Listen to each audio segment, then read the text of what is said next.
ইন্নাল হামদুলিল্লাহি ওয়াসসালাতু ওয়াসসালামু আলা রাসূলিল্লাহি ওয়া বা'দ। আজকে এই ভিডিওতে আমরা জেনে নিব স্বপ্নে দোয়া, জিকির এবং ইস্তেগফার করতে দেখলে কি হয়। আলোচনা বুঝতে সাথেই থাকবেন। যারা এখনো চ্যানেলটি সাবস্ক্রাইব করেননি সাবস্ক্রাইব করতে ভুলবেন না। ভেরিফাই চ্যানেলের ডেসক্রিপশন বক্সে ক্লিক করলে কিন্তু পেজ এবং আইডি আসবে। এটা ছাড়া অন্য কোনো পেজ নেই, আইডি নেই, ইমো নেই, হোয়াটসঅ্যাপ নেই। হ্যাঁ, নাম ছবি দেখে বিভ্রান্ত হওয়া যাবে না। অনেকে আমার নামে পেজ আইডি খুলে ভরে ফেলছে, সাবধান।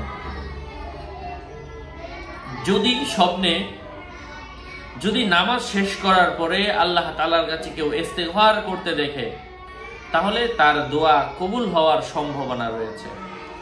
যদি কোনো মানুষ কাবার দিক ছাড়া, যেদিকে ফিরে নামাজ পড়ি ওই দিক ছাড়া অন্য দিকে ফিরে দোয়া করতে দেখে, এর অর্থ হচ্ছে তার মধ্যে মুনাফিকি প্রবেশ করবে।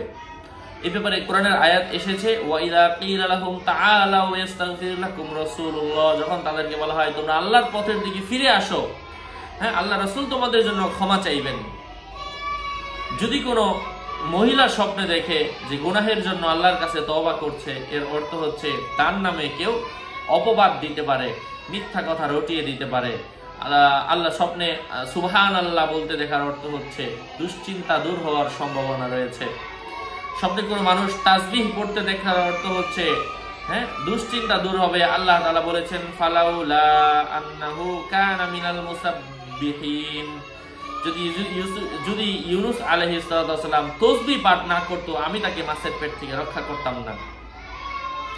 স্বপ্নে দুশ্চিন্তা মুক্ত, স্বপ্নে কোনো মানুষ লা ইলাহা ইল্লাল্লাহ পড়তে দেখার অর্থ হচ্ছে দুশ্চিন্তা মুক্ত হবে, যে দুশ্চিন্তার মধ্যে সে রয়েছে। আশা করছি বুঝতে পেরেছেন। আরো আপডেট পেতে সাথেই থাকবেন। আপনাদের মঙ্গল এবং দীর্ঘায়ু কামনা করে এখানেই শেষ করছি।